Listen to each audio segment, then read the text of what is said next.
Hari Sabat, sekali lagi saya tampil di hadapan untuk mengungsikan renungan pendek pada hari ini, yaitu hari Sabat di Gereja Bendul Rantai.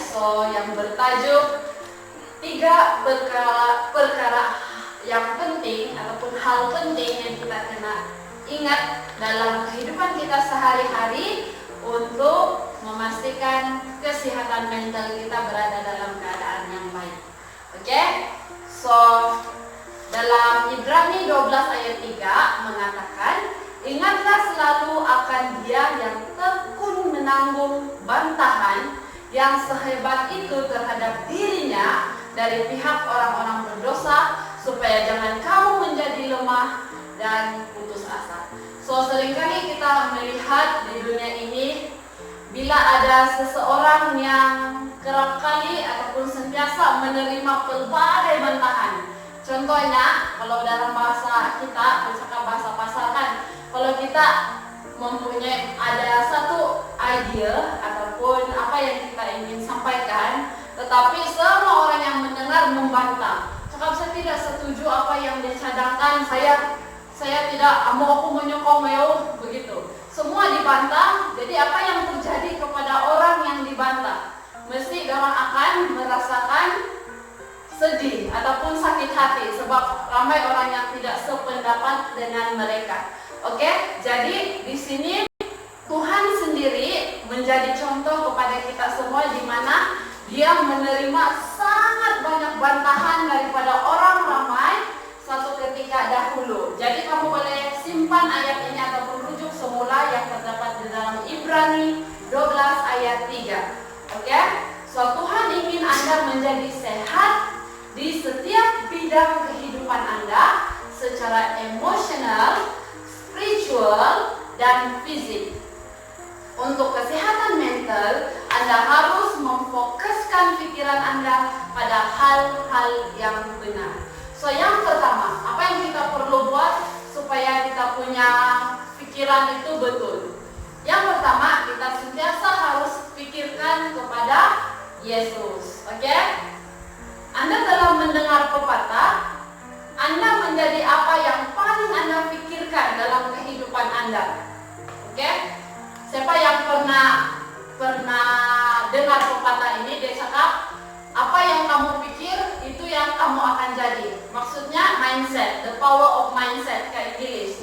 Bila kamu pikir kamu ingin menjadi seorang yang berjaya, kamu akan ke arah itu. Tapi kalau kamu memikirkan kamu akan mencapai kegagalan, kamu juga akan ke arah itu. Jadi di sini dia punya pepatah ini mengatakan, Anda menjadi apa yang Anda pikirkan dalam kehidupan Anda. Jika Anda ingin menjadi lebih seperti Yesus, Anda harus mengisi pikiran Anda dengannya, seperti surat Ibrani di atas mengingatkan kita. Oke? Jadi pikirkan tentang Yesus supaya kita boleh menyerupai Yesus. Oke, yang kedua, pikirkan kepentingan orang lain. Oke, dalam Filipi 2 ayat 4, dan janganlah tiap-tiap orang hanya memperhatikan kepentingannya sendiri, tetapi kepentingan orang lain juga. Apakah Anda menyadari betapa tidak alaminya?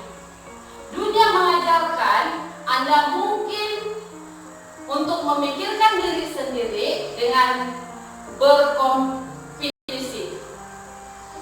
Tetapi Yesus adalah budaya tandingan, dan ketika Anda memikirkannya, Anda akan secara alami memikirkan orang lain. Maksudnya di sini, jika kita berpikir untuk mau bersaing saja kepada orang lain, automatically diri kita sentiasa berpikirannya, saya mau lebih daripada mereka, saya mau lebih daripada dia dan dia dan dia.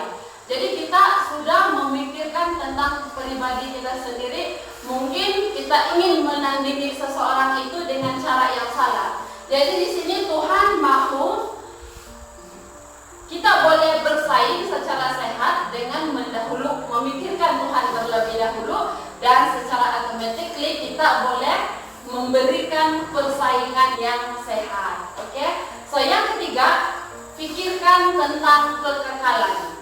Maksudnya dalam 1 Korintus 2 ayat 9, tetapi seperti ada tertulis, apa yang tidak pernah dilihat oleh mata dan tidak pernah didengar oleh telinga dan yang tidak pernah timbul di dalam hati manusia, semua yang disediakan Allah untuk mereka yang mengasihi Dia.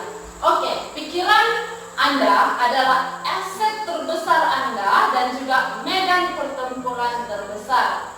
Jadi mintalah Tuhan untuk membantu Anda membuat pilihan setiap hari untuk memberi makanan rohani, yaitu firman Tuhan, membebaskan pikiran Anda dari pikiran yang merosakkan dan mengisi pikiran Anda tentang Yesus, orang lain, dan Tuhan menyediakan dalam kekekalan. Maka Anda akan memenangkan sesuatu pertempuran yang Anda sertai. So maksudnya, pikirkan tentang kekekalan ini.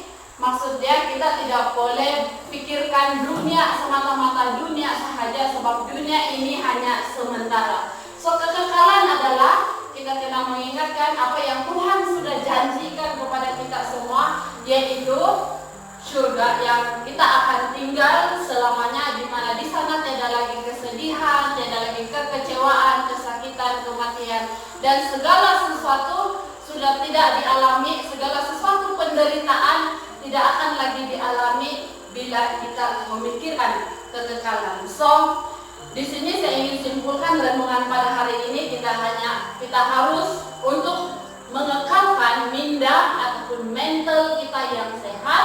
Kita harus yang pertama apa Binda? Memikirkan Tuhan. Oke, betul. So yang kedua, kita harus memikirkan kepentingan orang lain. So yang ketiga, kita harus memikirkan kekekalan. Kekekalan maksudnya apa yang kekal? Hidup kita kekal kah? Tidak kan? Nyawa kita kekal kah? Tidak kan? Sebab semua ada, selagi kita berada di dalam dunia yang berdosa, selain itu diri kita ini tidak kekal. Jadi apa yang kekal? Kerajaan surga yang Tuhan janjikan. So itu saja kita punya renungan pendek pada hari ini. Terima kasih dan Tuhan memberkati.